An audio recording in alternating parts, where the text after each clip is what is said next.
I didn't think that I would be next. I didn't think it would ever happen to me. I thought they wouldn't be able to find me or that I was just too far out of their reach. I was dead wrong, because that is exactly what he was looking for. Now as I write, I'm being stalked down like a mouse is by a cat. I suppose I should tell you though how I got to this point.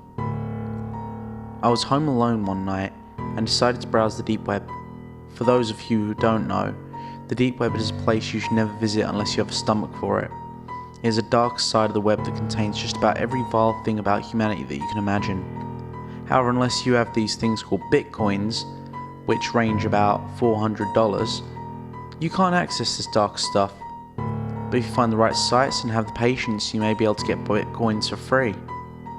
Anyway, I got curious on one night and thought, Mum won't be home for a while. One peek can't hurt. I heard about the deep web by listening to some horror stories narrated on YouTube. The narrators all say they're true, but I have my doubts. In the stories, they all state that for those who don't know how to access the deep web, you need to download a browser called Tor that allows you to browse more anonymously than incognito on Google. So I downloaded Tor and got to work. It wasn't as bad as the story said it was. Worst thing that I came across was the black market. While browsing, I came across a link called the Gateway to the Shadow Web that read send 0.3 bitcoins to this web address and you will receive access instructions and a link address in 1 to 2 days. After a great deal of time, I had accumulated enough bitcoins and sent them to the address.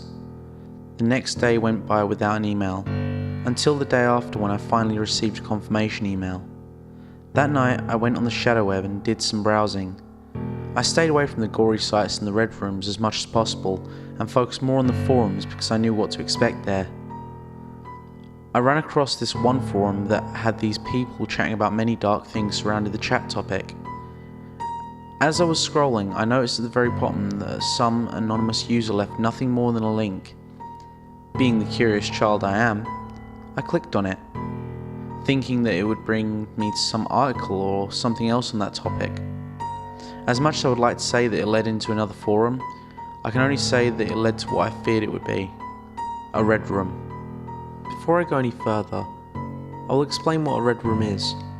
Most red rooms are known for being gory in some way, and most people who don't know this are never prepared. The only way you can exit out of a red room is by cutting the power source from the computer. If I had known this, I wouldn't have been in this mess. I knew what to expect, which is why I wanted desperately to get out.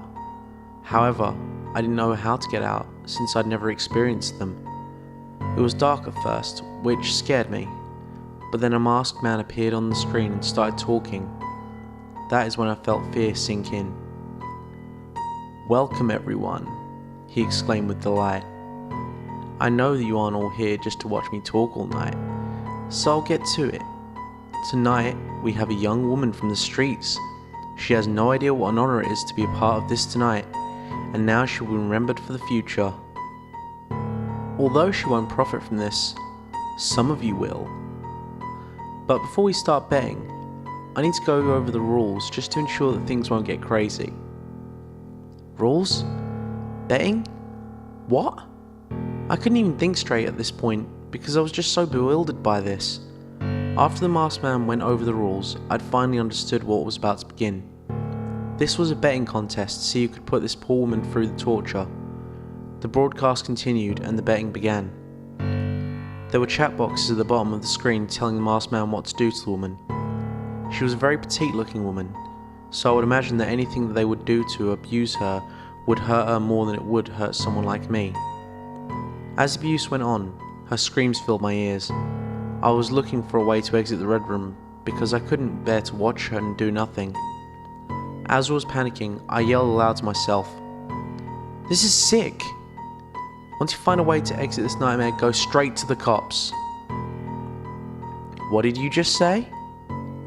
The screaming stopped, and I was looking at the man in the mask. I didn't even think he was in the same room because this room is pitch black, with the exception of a glow from the laptop screen.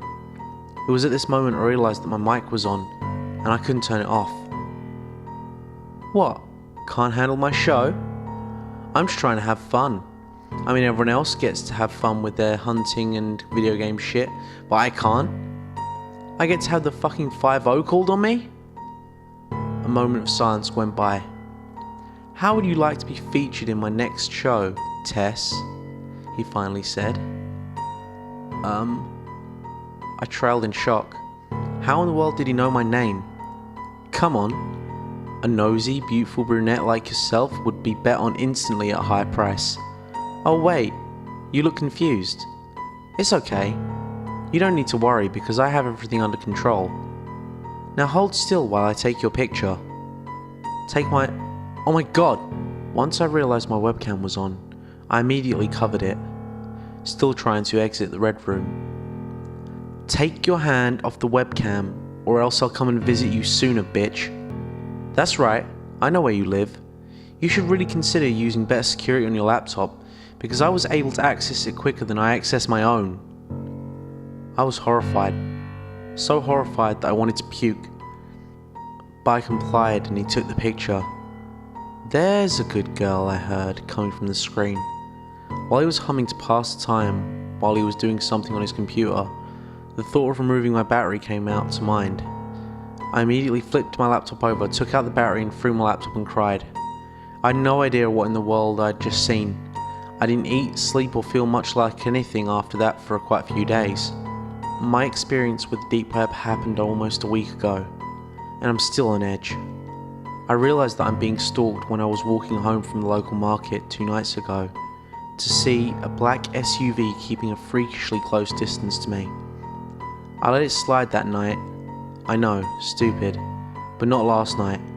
I took more detours than I ever knew existed on the route to avoid the SUV.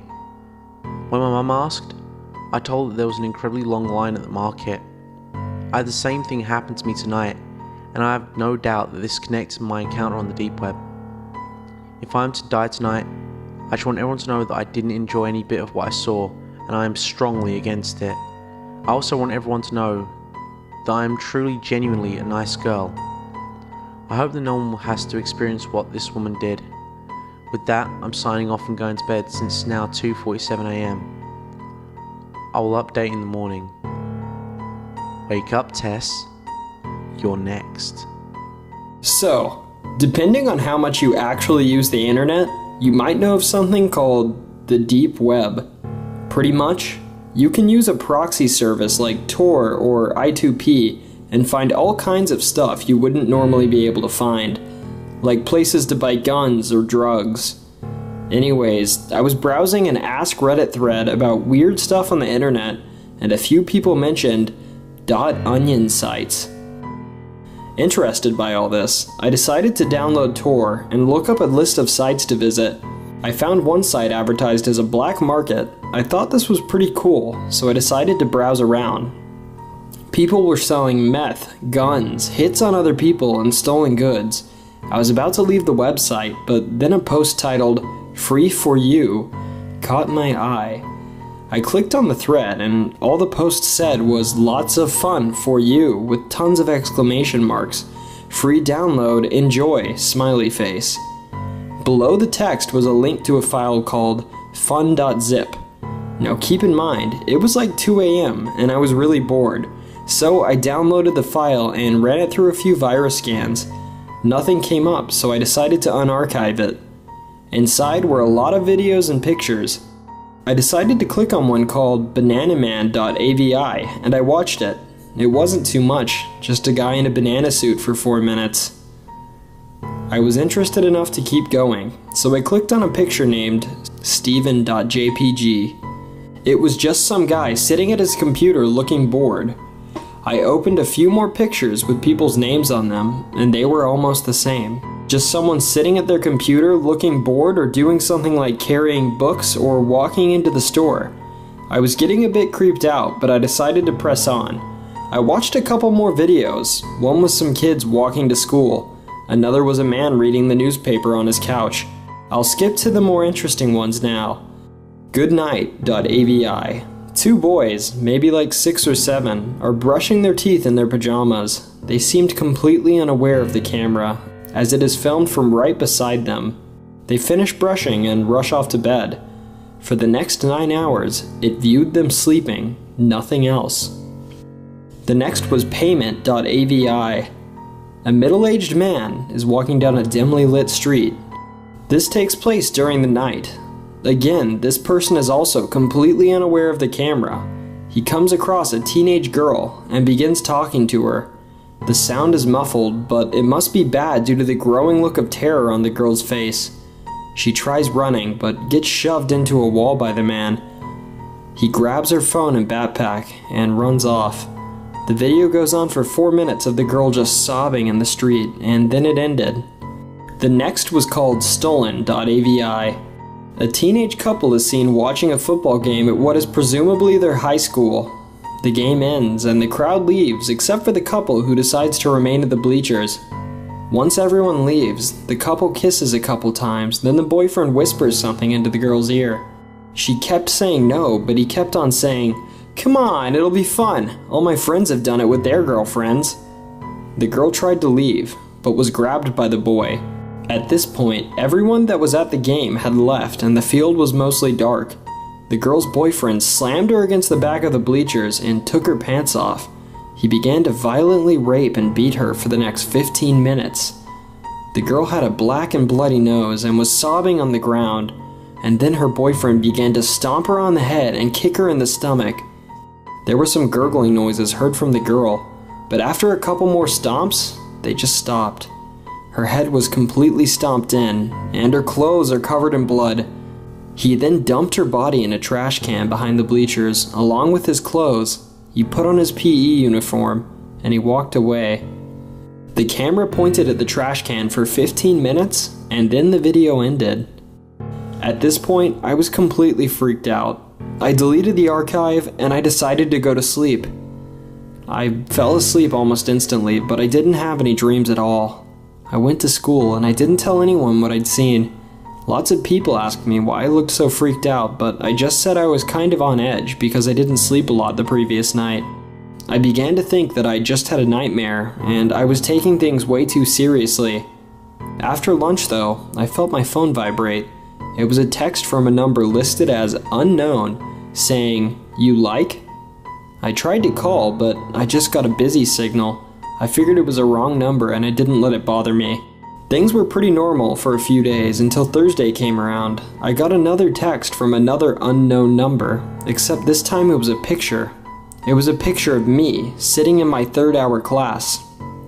I instantly freaked out and went on a computer trying to find the post I found on Sunday night. I looked everywhere, but the thread was nowhere to be found and nobody was talking about it. More pictures started rolling in. Some were of me, some were of my friends, some were of my family, and some were of people that I didn't even know. I went to the police and they said that they would try to trace the number, but they considered it low priority, so it would take a couple of days. I texted all of my friends asking if they were playing some kind of fucked up joke on me, but there was no answer. I tried calling them and it kept on going straight to voicemail. I decided I would just go home and look at my browser history to find the post, so I called my mom. Again, it just went straight to voicemail. Even though I lived pretty far from the police station, I decided to run home like my life depended on it. I got home and I turned on my computer and saw just one file, morefun.zip. With great fear, I opened up the file, and inside were more pictures. Pictures and videos of all of my friends and family being tortured and mutilated.